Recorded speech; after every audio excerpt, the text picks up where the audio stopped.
Yo, what's going on, man? Today is March the 24th, and this is the ChrisBeCappinn Show. Welcome in. Bunch of games on the board for today. Not much to talk about as far as a recap. Ended up just making one official play, which was the one that I gave out on the show yesterday, and it was a winner. So we'll get into it in just a second. I was trying to, let's see. Okay. All right, cool. Just wanted to get that done before we get started. Trying to multitask just a tad bit. So we'll go through a couple comments as we always do. Here is the recap, which was just Philly and Atlanta up and over. 1-0 day yesterday when Chet Holmgren got rolled out because I really liked the Thunder last night. The line just kept going down, so I ended up not making an official play, but I did cash on the money line with the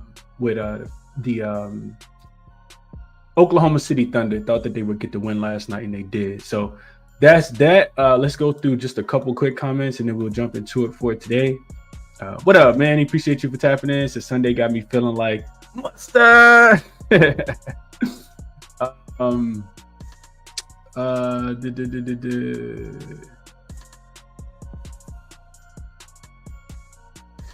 Chad, so it depends on what line you got, because I cashed my bet yesterday, and when we talked about the show, Chet Holmgren was ruled out. But Chet Holmgren was on the injury report. He ended up being downgraded to out. So I think it was a pretty impressive win by the Thunder yesterday. They went into LA last night. Easily could have overlooked the game. Down two starters, no Chet Holmgren, no Jalen Williams, and they still end up winning the game last night. So just depends on what number you got. But I think what you're saying is Chad said you was looking dumb for picking OKC yesterday. He was actually with you. Both of y'all was on the Clippers. What you said was that the Clippers was going to be laying 15 points. The Thunder would be laying 15 points, and there's no way on God's green earth that the Thunder were ever going to be laying 15 points. That was the point that he was making. What up, Justin? Appreciate you for tapping in, as always. What up, GLB Bet says dropped a bag on Duran and Trey 12 assists last night. Got some cash with them. Love that, GLB. What up, G-Hurt? Appreciate you for tapping in as well. Let's see. What else we talking about in the comment section? That's about it. Prolific says, good morning, Chris. Man, been going through a rough patch with my son. Sorry to hear that, Prolific. I hope it all gets better. Do hope it all gets better. Morning, Tyler. What up, Mark?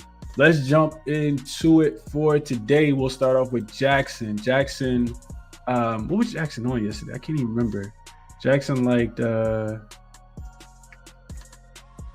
the under in the shot, like the Philly and Atlanta over, which I liked as well. But like there was some player props that jaXon liked. Jabari Smith Jr. over his points plus assists. I'm not sure if that cashed or it didn't. I know that the number was 10.5. Real quick, let's just go back and look at that. I liked it. I didn't check it because I didn't play it. Let's see, Jabari Smith Jr. Nope, he finished at 7. So that was a loser. Points plus assists over. And then I think Amin Thompson over his boards, which he finally went under. He only ended up with 6 boards. So for today, looks like jaXon likes, so I asked about a total. And jaXon likes the Celtics and the Kings up and over 224.5. It says that the Kings have gone over in 61% of their games this season, including 8 of their last 10. The Celtics have gone over just 49% with the combined average total of 233 points in their last 10 games. Both teams rank top 10 in offensive efficiency, while the Celtics are 7th and the Kings are 9th in points per game. The Kings defense ranks 20th in points per game allowed, which creates opportunity for high-scoring games. The Celtics defense is strong, 3rd in points allowed, but their recent games have leaned towards higher totals due to their offensive firepower. And the Kings' fast pace, top 5 in the league, combined with the Celtics' efficient scoring, make this a prime spot for a high total. Both teams have consistently scored above their averages in recent games, further supporting the over. So jaXon likes the over 224.5. I could get behind the over. I do think the Celtics are going to be able to score at will, specifically with the Sacramento Kings being one of the worst three-point defenses in the league. Kind of just got to wait on the injury report. So I'm not going to talk too much about that game because I have no idea who's going to play for Boston. We never do, especially with them being on the second leg of a back-to-back. Jackson also likes LeBron over his points, rebounds, and assists at 36.5. Says he's hit the over in 85% of his last 20 games, averaging 44 combined. The Magic ranked number 1 in defense against LeBron's positions, which indicates a strong defense. However, LeBron's recent form and versatility make him a reliable option to overcome the challenge. So LeBron James up and over 36.5 points, rebounds, and assists, and the over between the Boston Celtics and the Sacramento Kings is what Jackson likes today. So take with that information, do what you want. I will always do my own research and then ask Jackson about, the plays, or vice versa. If Jackson likes something, I'll dig into it a little bit deeper. But that's what Jackson likes today. If you're interested in checking out Jackson, there is a referral code in the description of the video that'll get you 50% off whatever tier you sign up for. Save yourself tons of time on your research with Jackson. All right, let's jump into the couple of the games that we have on the board. I'm not going through all of them. The first one we have up is this Orlando Magic in the Laker game. And I do have one bet that I've made today so far. I'm looking to make a couple more. This is one of the games that I want to make a bet on. Have not made it yet. Let's see where the line goes. So I didn't update these lines. I put these in last night. It looks like this is 4.5. So the money has come back in on the Lakers. And the total has continued to go up. So this has moved now from 214 up to 216. I guess I agree with that. I'm not quite sure, if I'm being honest, about the total. In the Magic are 4.5 point dogs. So jumping into the matchup, first we start with the injury report. The Lakers should be pretty much at full strength. I know Rui Hachimura is listed as questionable. We'll see if he actually plays. Outside of Rui Hachimura, though, I think everybody else should be good to go. Braun is listed as probable. And then on the Orlando side of things, it's really just Cole Anthony, who's listed as questionable. Cole Anthony's not a great defender, so you like the over if Cole Anthony's going to play, especially if the Lakers can get him matched up on Luka or Austin Reeves. I think that'll provide some more opportunities for scoring. So when I'm looking at the game, the first thing that jumps out to me is how bad the Lakers were in their last game. They played on Saturday night. They got smoked by the Bulls. So you would think that it's a little bit of a bounce back spot. The Orlando Magic do have 1 day of rest here. So if you like the Lakers, you like that Orlando is on the first leg of a back-to-back. Granted, they got Charlotte on deck, but it's still the first leg of a back-to-back. Orlando is just 2-10 straight up, 4-7-1 against the number as a home dog this season. So they haven't been covering. They've dropped 3 in a row in this spot: the Cleveland, Golden State, and Houston.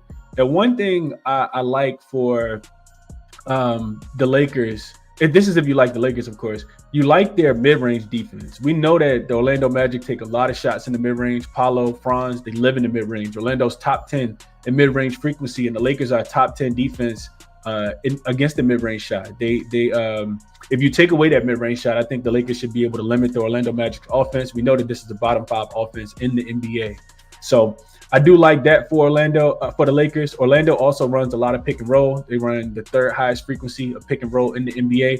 The Lakers have actually been the best defense in the NBA from an efficiency standpoint versus the pick and roll. Also top 10 in opponent pick and roll frequency. So the Lakers don't let you run a lot of pick and roll. If you like Orlando, this is the Lakers' first game after 5 straight home games. That's not necessarily the greatest spot. It's also a 4th game in 6 nights. Lakers travel in a couple different time zones. The Lakers haven't really been profitable, laying too many points on the road as a road favorite, just 6-8 against the number. We know that they just had a road trip. They did not do well on that road trip at all. Orlando has been the better offensive team and defensive team last 5 games. Granted, the Lakers have had some players in and out of the rotation. LeBron's only been back for 1 game. Luka's missed a couple of those games as well. And Orlando has played the strongest strength of schedule in the last 5 games. The Lakers have been taking a bunch of threes lately, but Orlando has actually guarded the 3-point line well recently. So ultimately, I say all that to say this. If I want the Lakers in this game, I want them early. I think the Lakers first quarter, I haven't made my mind up between first quarter, first half, but that's the way that I'm looking. Coming off an embarrassing loss, they gave up 146 points against the Chicago Bulls in that last game. Just lackluster on the defensive end. Now you get an offense that's not nearly as capable of scoring 146 points. I think that was the most points the Lakers had gave up since like 1983 or something like that is what I was reading.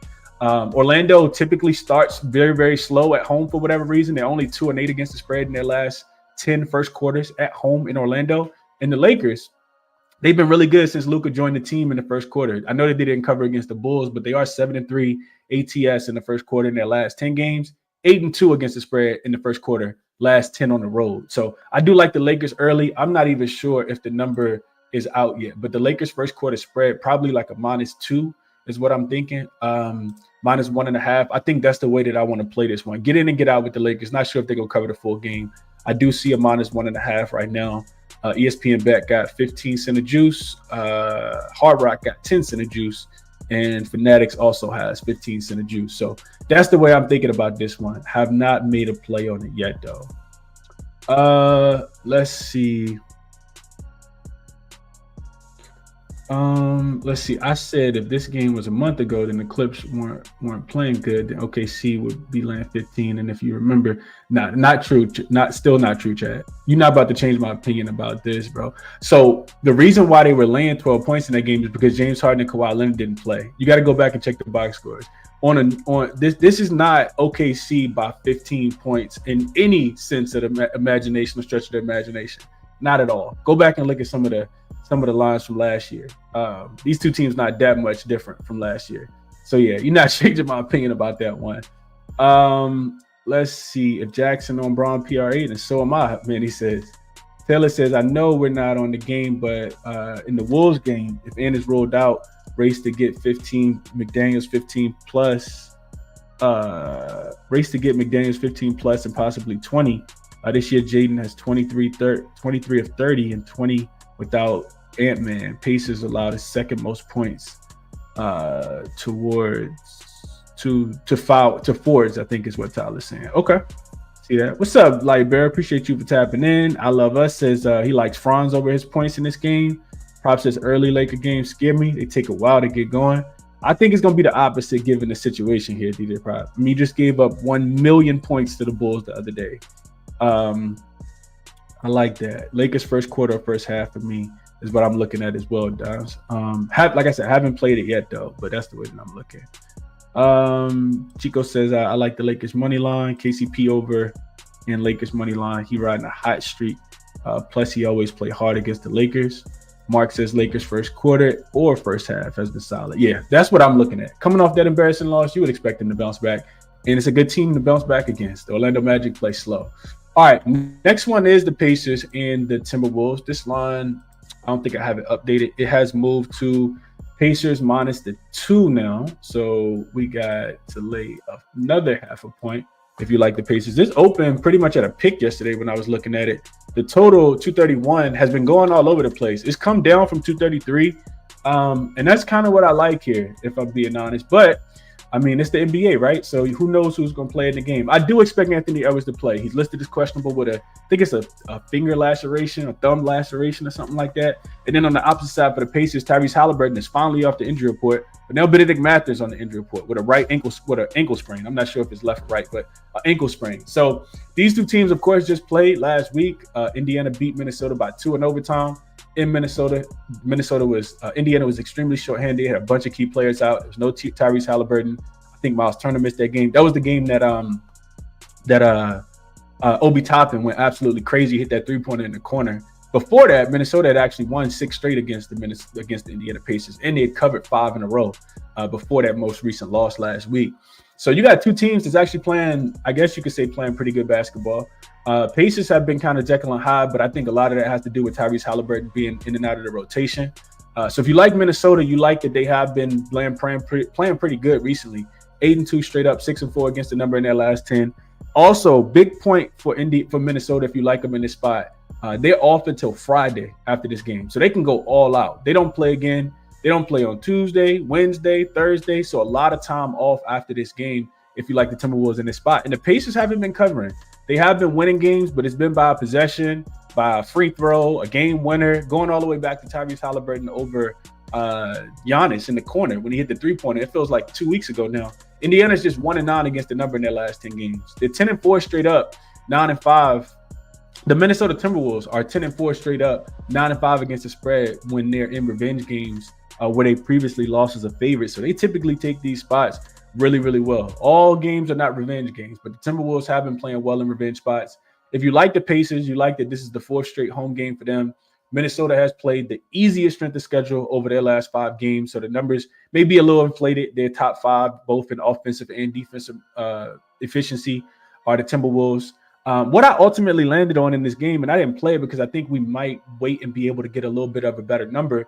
I like the under. I know it's really, really difficult to play unders with Pacers games, but under 231 makes a ton of sense in my opinion. These two teams match up really, really well against each other as far as offense and defense. What does Minnesota like to do? They like to shoot a ton of threes on the full season. They're fifth in frequency. Last five, they're fifth in frequency and accuracy last five and on the season. And that's the strength of this Indiana's defense. They're top 5 on the full season, top 10 last 5 games. So I think maybe that was one of the reasons they were able to, play so well in that last game. Of course, Minnesota didn't bring it defensively. They just kind of overlooked the Pacers because they didn't have all their players in. I think we see Minnesota play a little bit of defense as well. Minnesota does not run the break. They actually get out and run in transition less than any other team in the NBA. The Pacers are top 5 in opponent transition frequency. So I don't think the game's just going to be played slow. Indiana loves to run as well. They're 7th in transition frequency, 4th in efficiency. Minnesota's actually a top 10 defense in transition as well. So with the revenge, it makes sense. We'll see if Anthony Edwards plays, if Benedict Mathurin plays. But I saw Anthony Edwards did get on the plane yesterday. So he is with the team. We'll just see if he plays. I'm guessing he's going to play. Anthony Edwards typically does play. So what I'll do is I'll wait. I think if Anthony Edwards gets ruled in, we'll see the total go up. If Benedict Mathurin gets ruled in, we'll see it go up even more. And then I'm liking under. It opened at 233. It's down to 231.5. I agree with the money coming in on the under here. That's what be the play for me. And I do think a slight lean towards the Timberwolves, even though the Pacers do match up really well with them. Let's see. Holly over his assists for I Love Us. He's been cashing. I don't know if he gets the greatest matchup today. I feel like the Timberwolves defense has been a little bit better than most defenses because the Pacers, it feels like, have played against a pretty easy strength of schedule. I know they had a couple games back-to-back against Brooklyn.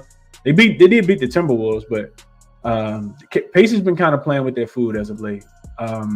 Let's see what Halliburton assist numbers look like. He has been cashing 3, 4, 5, 6, 7, 8, 9, 10 straight games. Timberwolves they allow the 5th fewest assists in the league though. So and Tyrese Halliburton gets 26% of his assists against the 3-point shot in the this is not a terrible 3-point defense. Pacers also been shooting trying to get downhill a little bit more. So it's a difficult game. I'm not on Hallie's assist today though. I think it's gonna be played a little bit slower. Daryl says fade the Pacers. Justin says talk me off the Timberwolves and revenge. I can't, Justin. I think if Anthony Edwards plays, I think that they probably are the right side. I do think that. And Daryl says which one to bet for sure. So if you're new to sports betting, you wait until you get all the information to know who's gonna play. This is how I play it. You wait to get all the information so you know who's gonna play, and then you make your play. If Anthony Edwards and Benedict Mathurin get ruled in, my plan is to take the under. Full game under, 230, whatever it is. It's going to be higher than 231 if Anthony Edwards gets ruled in. Dom says Pacers have been towing the line on a loss. I think it comes here. Yeah, I agree. Tariq says, good morning, Chris. Lakers bounce back. I like the Timberwolves if Ant plays. Me too. Drop it down says playoff atmosphere as well. I like the under. Yeah, I think so, man. I do think so. Brian says, good morning, Chris. Clippers last night. For the cover, just joining the show right now. They covered. OKC did -130 last night on the money line.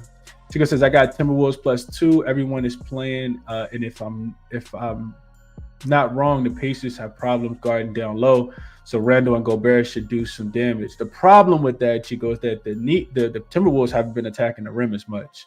But I do think that he's going to play. Revenge spots for the Wolves. Marky says, yeah, yep. Brian says Minnesota +2. But I might take the Pacers in the first half. Okay. All right. Let's go over to Mavs and Nets. I actually bet this one. Got a little CLV. I think I sent out 217.5, which you could still, I don't think 217.5 is available anymore. Anyway, I bet the over in this game. So we got the Nets and the Mavs. Really wanted to bet the Dallas Mavericks, man. Like the numbers say that you shouldn't bet the Dallas Mavericks. Brooklyn has been covering, but Dallas showed me something in that last game against the Detroit Pistons. And maybe you could say it's just because they were at home. They're a much better home team than road team, but they were getting 10.5 points in that game, won the game outright. And they got PJ Washington back now. Anthony Davis has been upgraded to doubtful. Probably not going to play in this game, but he's been upgraded to doubtful. So they've been, I guess, kind of healthy. They still missing all their centers, but Brooklyn is a team that's just going to shoot a bunch of threes, in my opinion. Zaire Williams is questionable. D'Angelo is questionable. Regardless, I took over. Dallas is 8-2 to the over in their last 10 games, including 7 straight overs. The games are averaging 247 points. Dallas is second in pace in their last 5 games. Brooklyn has played the third strongest strength of schedule last 5 games, so I'm expecting their offense to look a little bit better. From a trends perspective, Brooklyn is 6-1 to the over since the All-Star break in home games. They're averaging 228 points. Dallas being the 24th rated defensive team, a really poor rebounding team, and Brooklyn having played that really tough strength of schedule in their last 5 games to me line up for a lot of points in this spot. Dallas has also shot a ton of threes lately. They're 8th in frequency in their last 5 games. That's been the downfall of the Brooklyn Nets defense. They don't do a good job of guarding the three-point line. They actually last 5, they're bottom 10 in opponent three-point accuracy. So yeah, I like points in this one. I do think, going back to the Dallas point against the spread, they desperately need to win. Phoenix has been kind of, doing what they were supposed to do over the course of time, winning a bunch of games, covering a bunch of spreads. The Phoenix Suns have finally, I guess you could say. So Dallas has actually fallen behind Phoenix as far as their last playoffs, the last play-in spot. They both have the same record, but because Dallas is 2-8 in their last 10 and Phoenix is 6-4 in their last 10, Dallas is on the outside looking in right now, and Phoenix owns the tiebreaker over them. So Dallas has a lot to play for. And they got a game tomorrow against the Knicks, so probably won't win that one. You need to take care of this one, in my opinion, if you're the Dallas Mavericks. Brooklyn also just 2-8 straight up in their last 10 games. Brooklyn has been, if you like Brooklyn, they are 8-2 against the number in their last 10 games. All they do is cover. 5 straight covers. Dallas is just 1-6 straight up on the road since the All-Star break. So if you take Brooklyn, if you take Dallas, you pretty much you need them to win the game, and they have not been winning games. But I can see Dallas winning this game. I do think that they are the better team. And if no D'Lo, no Zaire Williams, not that Brooklyn won't play hard, I think Dallas can get the win, though. So that's my thought process on this one. I played over, though. Over, I got 217.5 last night. Dallas team total over for Jose. Told you on the over, Justin says. That gave me a reason not to cap the game. Manny says he liked the Nets on the money line. He says Nets first quarter, 6 straight covers now. Yeah, I couldn't talk you off. Tariq, I'm right there with you. Says leaning Dallas. Strength of schedule is why I took the Nets, Manny says. Okay. Ski says shooting regression coming for the Mavs. Nets under 104 points per game last 3, can't score. I would let everyone keep pushing the line up, then bet the under. So we're gonna be on the opposite side here, Ski. I'm just looking at the Dallas games. I think that they're gonna be able to score.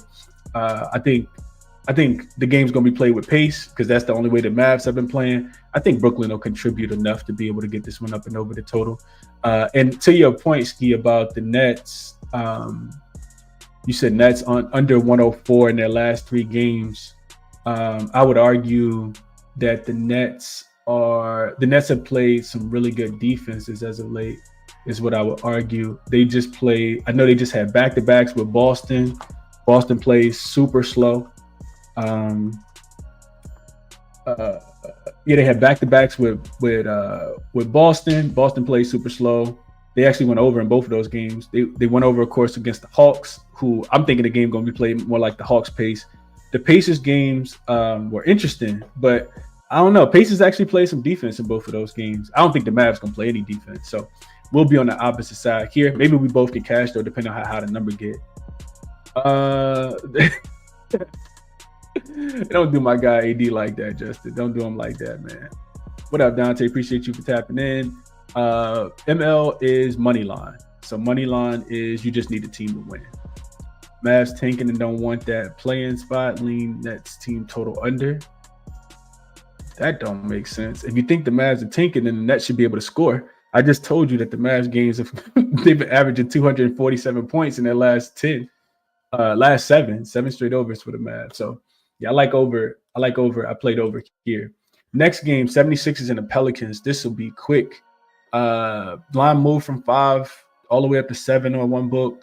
6.5. It looks like it's the total. the total continues to go up, but as easy as it's been to play a over in the Philadelphia 76ers game, this is one that I'm not quite sure about. So, and primarily it's because not that I think either one of these defenses are good. They're absolutely not. We cashed with the 76ers over yesterday, and they're going to still shoot the ball. Butler, Quentin Grimes, like both of these teams are pretty poor rebounding teams as well.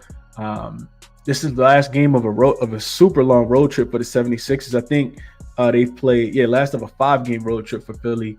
They played 8 of their last 10 games on the road. So I can't lay points with the Pelicans. 6.5 is way too many points. I know that Philly hasn't been winning. They're just trying to tank, but it's also back-to-back for the Pelicans, and they don't have that much offense. Jordan Hawkins, of course, is pretty good off their bench, but now, and I know that they were able to score against the Pistons yesterday, but CJ McCollum played really, really big in that game. I think he's going to, it wouldn't surprise me if CJ got ruled out in this one. The Pelicans have nothing to play for. Zion didn't play yesterday. He should be back, in my opinion. And I do think the game's going to be played with pace. So I guess if I had to play it, I would still play over. But this one, I don't know. I don't feel comfortable playing this one with both of these teams on the second leg of a back-to-back. If you like the Pelicans, you do like that they have been profitable at home. They're slightly profitable, just 18, 16, and 1. It feels like they do play their best basketball at home. Philly is just 15 and 21 against the spread on the road. They're only 2 and 11 straight up and 6 and 7 when they're playing unrested. Like I said, Zion missed the last 2 games with a back contusion. He could potentially return. And if you like Philly, you like that the Pelicans are just 2 and 12 straight up when they're playing unrested as well. And as I mentioned with Philly games, 8-1-1 to the over in the last 10. So this is one. If everybody's rolled in, I do think that, it finishes probably close to 240 points. That's what the 76ers have been playing. The Pelicans are a bottom 5 defensive rated team. Both teams playing with pace. So I would like over in this game, or nothing at all. Not laying points. And Philly hasn't been covering the number either. So easy for me to skip over on the side in this game. Let's see what you guys are thinking here. Going back to that last game, Ski says no Cam Thomas. Last 3 games is why the offense sucks. Yeah, the offense does suck, Ski, but they're gonna make enough threes, in my opinion, to be able to get it up and over. They didn't have Cam in those Boston games either. I don't think they had him in the Atlanta game either. So we'll see. We will see on that one. He says Najee and PJ 20 points autopilot. Yeah, they have, and they will continue to need to play well. Spencer Dinwiddie also coming back to Brooklyn, a team that he's played for, it feels like 5 times. So keep that in mind. Pelicans center covered, by the way. I love us says center covered. Misi, I guess is who you're thinking about. Justin says he'll play Pelicans team total over 119. Everybody gets 120 against the 76ers. That's a fact. That is a fact. Brian says, what up, Chris? Going to live bet the Pels if there's an opportunity. Not laying 6, me either. Markel says he'll play Zion double plus 330. We'll see if he plays. If he plays, I like over. 2 bums. Take the points, Adam says. Good morning, Ali. She says, I'm on this. She says, this spot. I like the 6s plus the 6, especially with the high total and Grimes over his points in 3s. Okay. Freaks is leaning Pels first half. Not comfortable laying 6.5, but I guess the 76ers make it look easy.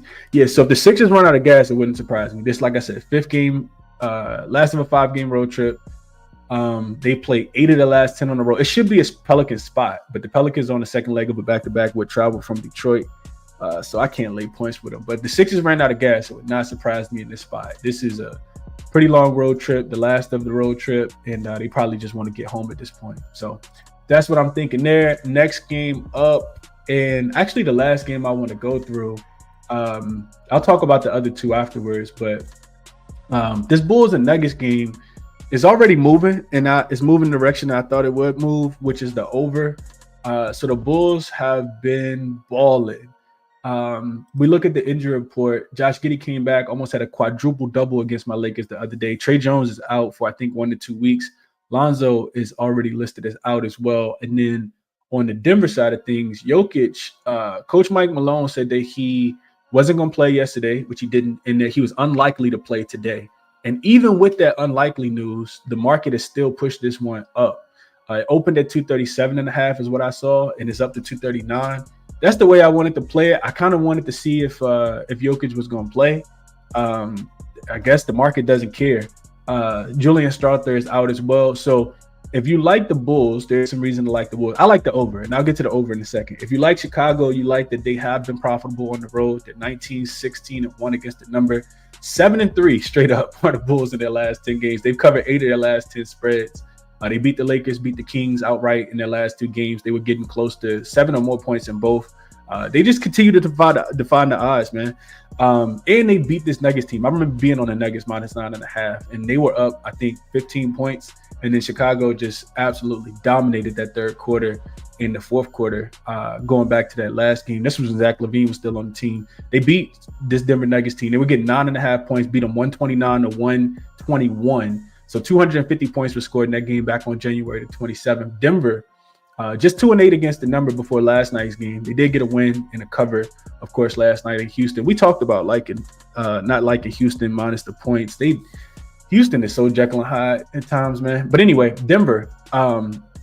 This is if you like Denver, it's the last of a 6-game road trip for Chicago, even though they do have the rest advantage. And we know Denver plays really, really well on the second leg of back-to-backs. One of the best teams in the NBA, 10-4 against the number when they're playing unrested this season. So I can't quite get there with Denver. They don't play enough defense for me, but I do think that this is an over game. So as far as the over goes, Denver is the best offensive rated team in the league playing unrested. They have like a 125, 124 offensive rating. Of course, that is with Jokic. They're 9-5 to the over playing unrested, 5-2 to the over if they're unrested and playing at home. Denver should be able to dominate the paint. Chicago gives up a ton of points in the paint. We just cashed on Jackson Hayes up and over his 8.5 on Saturday. And Denver is number 1 in rim frequency on the season and in the last 5 games. On the other side, I do think Chicago is going to be able to find some ways to score the basketball as well. They should be able to knock down threes. Denver is not the greatest three-point defense, and given the back-to-back with the travel and the pace that I'm expecting Chicago to play at, it makes a ton of sense. If you've been watching Chicago play, Kobe White has been going crazy. Buzulis has been going crazy. Josh Giddey has been going bonkers. Like, these guys are hooping, man. Like, I watched them drop 146 on my Lakers the other day, and they look like they weren't even playing that hard. Just out there playing YMCA style basketball up and down the floor. And I'm expecting the same thing. I don't expect Denver's defense to be as good. This game we played a lot faster than last night's game. So I didn't play the total, but that's the way that I would play this one.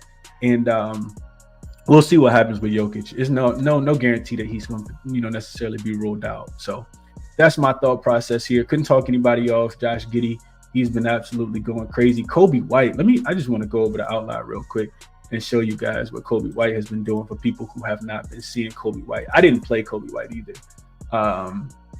Let's see. So this is Outlier, just FYI. This is James Harden, who did stay under those 20.5 points that we talked about last night. I haven't updated the screen, as you can see, since then. Harden, I think, finished with 17 last night. I didn't play it, but Harden did go under, and that would have been another winner. Kobe White. So Outlier, 7-day free link trial in the description if you're interested in checking it out. Kobe White points. Look at this. This dude, and it's up now to 24.5. It wasn't 24.5. It was like 22.5. So you could say that he's over in 9 of his last 10 games, even though this shows 7 of his last 10. He's just shooting the ball really, really well. Look at this, 20 field goal attempts per game, shooting 34% from the three-point line, shooting 50% overall, getting to the free throw line, shooting 79%. And Billy Donovan playing him the minutes. Look at this, pretty much 38 minutes in all of these games, 33 in a couple. He gets a really good matchup in this game as well. I do think that he's going to be able to score the basketball. The matchup they played earlier this season, he also had 27 points on, not that it matters, but he shot 8 of 15, 53%, shot 5 for 10 from the three-point line. I just think with Denver coming off a nice little road trip, it's a nice little spot for Kobe White to bounce back. So yeah, now, they got the rest advantage. He's been going crazy, man. Absolutely crazy. 3 straight games shooting above 50%. And the shot attempt's just there. He's on fire right now. So maybe even a look towards Kobe White to go up and over his points prop for today is what I'm considering. But I do think it's going to be points. So if you tell me Jokic is going to play, I like the over. Let's see what you guys are thinking. Never You says, I'm ready for baseball. Phew. I think it starts on Thursday. Justin did play that over at 237.5. Justin Edwards for Pete. Yeah, I'm probably gonna watch this game as well. Adam says, giddy up. G. Hurd says, I'm on Chicago here and I hate it. Whose team is to bet for? Not sure what that means. Brian says, Chicago +4. They're playing with a lot of confidence. I'll take the points. Nally says, I think the Bulls was tired of people talking about how bad they suck this season, so they're going to try to blow everyone out, riding with the underdog plus the 4.5 spread. I like it. I do like it, man. And just some numbers to put behind it. So Chicago is now in the 9th spot. They are in the play-in spot. They're going to make it. All the teams that are in are probably going to make it. Toronto, Brooklyn, Philly are cooked. Miami, Chicago, Orlando, and Atlanta will all make it. It's just going to be, what order they're going to be in. It's about 5 games to separate those teams with about 10 games left on the season, I think. What up, Aaron? Appreciate you for tapping in, bro. What up, Malik? Says, what up, my guy? Great to see people back in my Bulls. Giddy points, rebounds, and assists. He likes Kobe White points and Aaron Gordon points plus rebounds. Aaron Gordon makes a lot of sense. He should be the guy down low that's, dominating Vucevic. So I can see that. Aaron says, I agree on the over. Great take on the Denver. Denver loves to run up the score. They do. Brian likes the Bulls. James says, I hate the Bulls, but I've been picking them since the day you cashed on the Bulls money line tonight. Yeah, I played them one time, man. The Bulls have been cooking. They've been cooking. Manny says, check his boards real quick, Chris. I'll look into that after the show. Malik says, if Jokic is in, you expect the spread to move to 5. I might wait on the Jokic news to take the Bulls. Yeah, I think he definitely moves the number. I think the books knew before. They heard the Mike Malone quote. I've heard the quote before the game started yesterday. They said that he was unlikely to play. So, yeah, if he gets ruled in, I do expect the spread to go up. Definitely at least a point. I haven't been watching Kai Jones play basketball, if I'm being honest, Otto. So I have no thoughts on him. I know he's only been there for a couple games as well. Ryan says he likes Aaron Gordon threes. He has been shooting the 3-point ball a lot as well. All right, so the 2 games that I did not go over, 3 games I missed. Toronto, Washington, man, who cares? Like Toronto on the second leg of back-to-back. Washington don't want to win. I wouldn't touch that game with free money. And then Milwaukee and Phoenix, this line moved. I did get a 228 before I could even send it out, it was gone. So I did take under in Milwaukee and Phoenix. It's down to 225.5. I got it as soon as the news came out that that Dame was going to be ruled out. I thought he would come back and play in this game, but Phoenix has been playing some defense. Milwaukee also been playing some defense. So I do like that game to go under. I don't think either team's going to really play with too much pace. Milwaukee on the road has been a very much an under team, and without Dame, I think that their offense could struggle a little bit. Crazy to say that against the Phoenix Suns defense, but Phoenix has actually been D'ing up, man. So Giannis probably going to get his. I'm not sure where the rest of the points going to come from. Phoenix's top 10 defensive rated team last 5 games. In Milwaukee, they like to take a lot of threes. Phoenix has guarded the 3-point line really well. They need to continue to play well also. So I do like that game to go under. I wouldn't touch it at 225.5 right now, though. I think I'll stay off of it. Still can't lay points with Phoenix either. That just feels so gross to me. Even though they've been winning and covering, can't lay points with Phoenix. So that's my thought process on that game. And then as far as this Boston and Sacramento game, you really just got to wait on the injury report here. I think I'm not sure what's going to happen as far as the injury report goes. Like Boston was down 3 starters yesterday. Porzingis didn't play. Drew Holiday didn't play. Jaylen Brown didn't play. He won't play in this game. He has been ruled out, I think. And then Sabonis could come back, and that should help the Sacramento Kings to be able to score the basketball a little bit more. Sacramento's defense has been really, really bad. I know that they just played a really good defensive game against Milwaukee. Didn't even win that game, though. So, yeah, I don't really want to touch Sacramento right now. I do think that Boston can win and cover on a short number, but you kind of need to see who's going to play. Maybe just the Boston team total to go up and over. As I mentioned earlier, Sacramento's 3-point defense has been really, really bad. And we know all Boston wants to do is shoot a bunch of threes. So not that I need to give you guys numbers to back that. Boston is taking they're the 5th best shooting 3-point team. Last 5 games, number 1 in 3-point frequency. In Sacramento, the worst 3-point defense on the full season, allowing teams to shoot 39%. On the last 5 games, allowing teams to shoot 47%. So maybe just the Boston team total to go up and over. But that's my thought processes on those games. Justin did play the Celtics -3.5, put it in his pocket. Bucks +3 for Naeli, Kings +3. Don't like the Kings, but I can see the Bucks keeping that game close. I just don't like really know what to do with that game, if I'm being honest. Bucks +3, Kings +4.5. Giannis to the moon, Adam says. So some agreement with what Naeli says. Kings money line for Manny. So we think Boston drop one tonight. Okay. I am not going to touch that game from a side perspective. I do think that points will be scored today, though. So as far as a recap, only thing that I bet was Dallas and Brooklyn over. I think I got 217.5. I do think Dallas covers. I do think Dallas wins the game outright too. I just don't know if I got the stomach to put it on the Brooklyn Nets. I mean on the Dallas Mavericks with how bad they have been recently, and Brooklyn keep covering numbers too. So we'll leave Dallas as a lean for right now.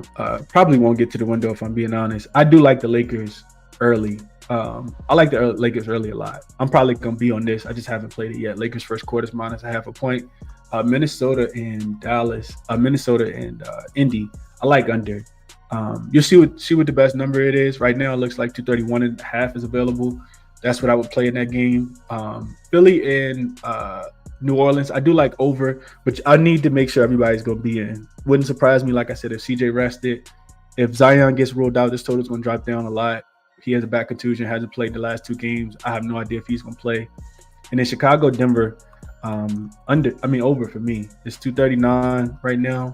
It looks like you can get that's the way that I would play it.